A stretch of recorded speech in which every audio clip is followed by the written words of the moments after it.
The U.S. has long maintained that it will control and dominate space and deny other countries access to space.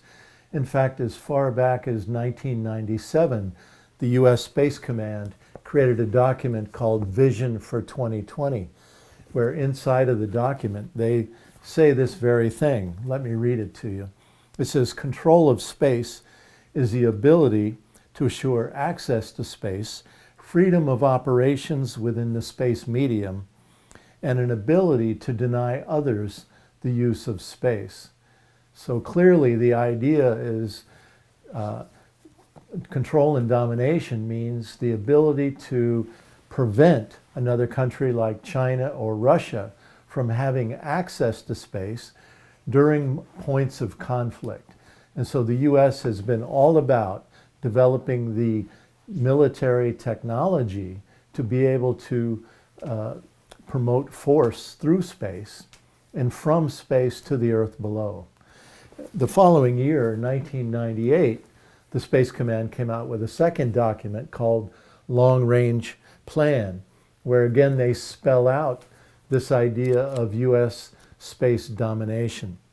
And in there they talk about negation, the ability to, again, destroy other countries' space assets, meaning their satellites, their eyes and ears, that they can see what's happening on the ground via space technology. And also the U.S. talks about being able to hit targets on the Earth. So Russian or Chinese downlink stations that communicate with the satellites, the Space Command says they are also targets, and so the U.S. must be able to develop the technology to hit those targets on the Earth from space. So that's why today when we see new weapon systems like the X-37, the military space plane, one of its missions very well could be to fly down from Earth, drop an attack on a Russian or Chinese ground station, and then fly back up into space again. So these are the types of offensive military systems, space technology systems that are under development today. At the U.S. Space Command headquarters in Colorado Springs, Colorado, outside the building, on their headquarters building, above the door, they have their logo that reads Master of Space. So this idea that the U.S. will be the one country on the Earth that will control space and thus control the Earth below is very provocative, very dangerous, and very destabilizing. Over the years, Russia and China have gone to the United Nations repeatedly and said, look, let's create a new treaty that bans all weapons in space. Let's close the door to the barn before the horse gets out. And so they've introduced this treaty into the General Assembly of the United Nations, and it's been overwhelmingly passed. But then at the Conference on Disarmament in Geneva, where the real negotiations over such a treaty would happen, the U.S. and Israel have for years repeatedly blocked the development of a treaty to prevent an arms race in outer space. Clearly, the United States has no intention whatsoever in preventing an arms race in space, something that the Pentagon says would be the largest industrial project in the history of the planet Earth, costing so much money that even the U.S. can't by itself pay for it. And this is one reason why the Space Command and the Pentagon have been going around the world demanding that NATO members pay more every year into the NATO budget, because all of the NATO countries are being forced to buy new technologies that link with the U.S. Space Command platforms and then help essentially expand the system without the U.S. paying for it. But the U.S. would then still be in charge of the head of the spear, would still remain in control of the system. They call this interoperability, the fact that NATO systems would all be interoperable with the U.S. Space Command system, but the U.S. Pentagon would control the entire operation.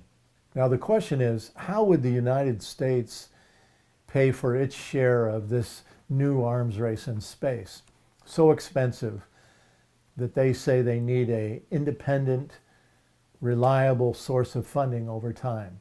Well, some years ago, the industry publication Space News ran an editorial where they said that we've come up with an independent funding source to pay for all of these space technology programs. And they said it is the entitlement programs. It's called the entitlement programs that in America officially are Social Security, Medicare, Medicaid, and what's left of the welfare program. So these very lifeline programs, what they call the safety net, that keep millions and millions, probably hundreds of millions of American people out of poverty, they now, the military industrial complex, the aerospace industry, have targeted these programs for defunding in order to pay for all of these space technology systems. The U.S. currently controls 70% of all space assets, all satellites and other such things currently operating in space. The U.S. controls 70% of them. So I think that reveals the massive amount of control that the U.S. currently has of space. China and Russia are very much further behind. And so there's no question that the U.S. is far, far ahead of all other competitors when it comes to the militarization of space. So the idea of military satellites and reconnaissance and intelligence and directing attack by military satellites, that is the militarization of space. But today, the United States is now moving towards the weaponization of space. The idea of putting the military space plane, the X-37, and other technologies, actual weapon systems in space, this would be the weaponization of space. And the U.S., again, is leading the way, moving in this direction. Ultimately, if the United States remains on the path it's currently on, where it says it must increase its superiority, its current superiority, that the Air Force and the Space Command are saying they need even more superiority in space, and that they need more lethality, meaning they need even more lethal weapon systems in space. If the United States continues on this track, it's almost unavoidable that indeed there will be a war in space. If there's a war in space, there would only be one. And there are several reasons for that. Let me review them. Number one is, if you start blowing up one another's satellites in space, you will create such a cascading effect, a multiplying effect of space debris, space junk, flying at 15,000 miles an hour, crashing into satellites, crashing into the International Space Station, which only creates even more this cascading, multiplying effect of space debris. And soon there will be so much of it there that no one will be able to get a rocket off the planet Earth, because there will be a minefield in orbit above the Earth, and no one would be able to get a rocket through that minefield. So we would essentially be entombed to the planet Earth from there on. In addition, everything practically on the Earth today, cell phones, ATM machines, television, signals, radio, all military operations are directed by satellites, both civilian and military satellites. When they're destroyed, that means that life on Earth in the technological sense grinds to a halt, and that all banking and other kinds of civilian operations no longer function because their link to their satellites where they make all these happens is broken, is destroyed. And so it's insane to think about having a war in space, because it destroys really much of life on the Earth below, even without any shots being fired here on the earth below. But how can you conceive of having a war in space without then having it also bleed back down here onto the earth as well? Soon countries would be shooting at each other on the earth because the United States would try to destroy Russian ground stations that communicate with satellites. The United States would have its ground stations destroyed as well by Russia or China. And so this war in space would also then become a war on the planet below as well. One other reason that the United States wants to control and dominate space, it's a reason that very few people ever talk about. It's because of the idea of mining the sky in the future.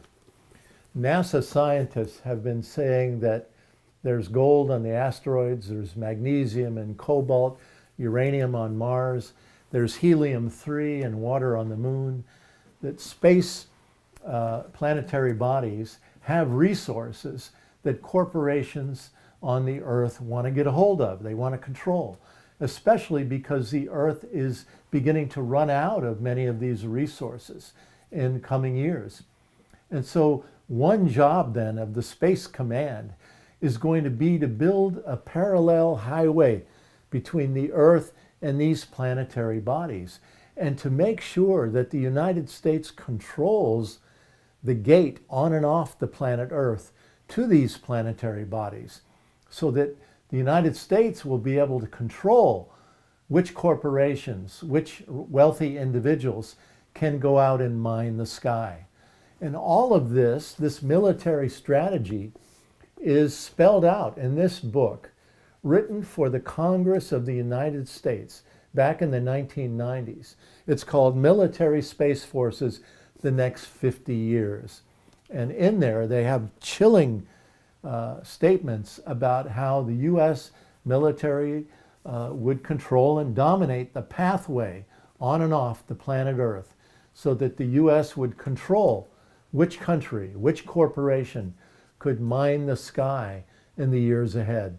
They're looking very far ahead of where we are today. Few are aware of this. And so this is another reason why the United States wants to not only control and dominate space for military purposes here on the Earth, but also so that they can control the pathway on and off the planet in the years ahead. Again, a very provocative, very dangerous, and a very destabilizing thing. The way I think of it is, it reminds me of the time of Christopher Columbus and the European powers, Spain and Portugal and England and Holland, where they were competing to control the oceans of the planet as they went out around and discovered the New World, as they called it. And soon they were fighting wars with each other so that they could control and dominate the new resources that were found in the New World, and control the new markets in the New World.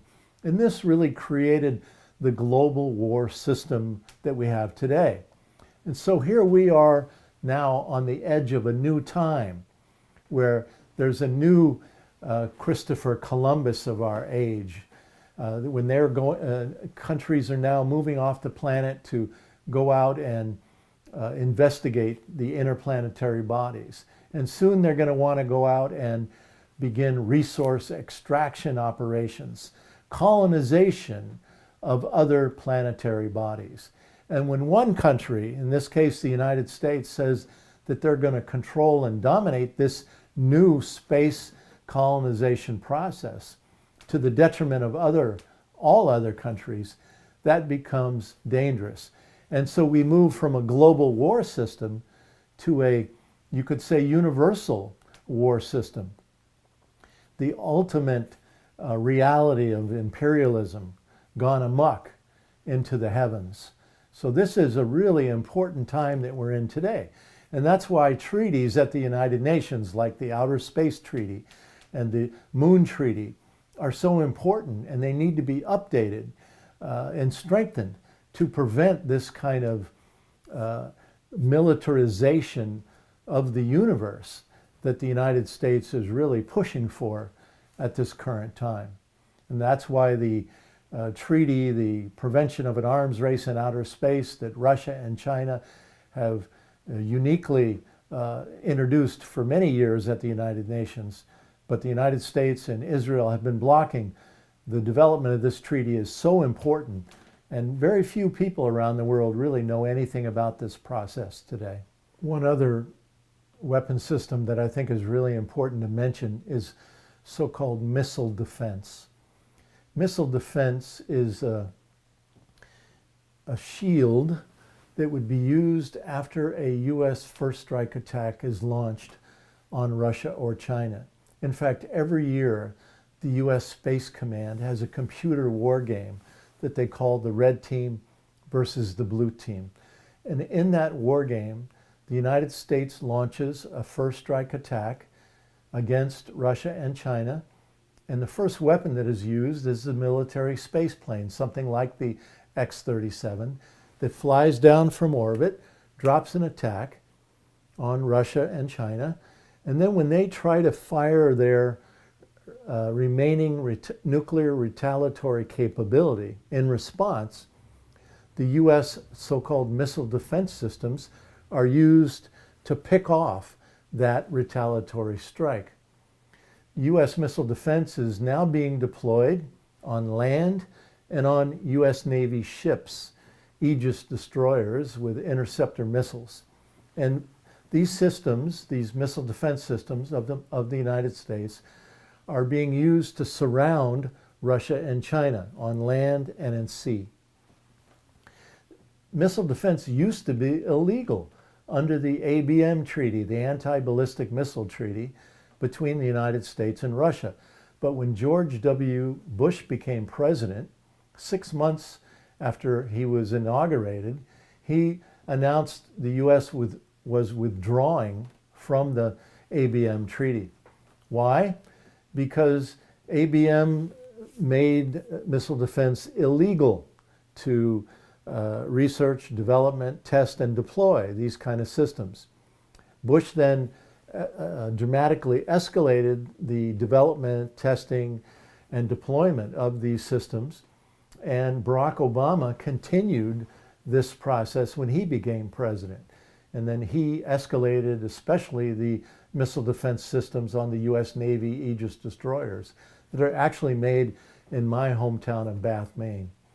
So the U.S. missile defense systems, coupled with other U.S. Space Command technologies that are now under development, create a combined system that is very dangerous and very provocative, and is really making it impossible for China and Russia to even think about reducing their existing nuclear weapon stockpile. Because how can they afford to reduce their nuclear weapons at a time when the U.S. is introducing a shield to be used after a first strike attack is initiated?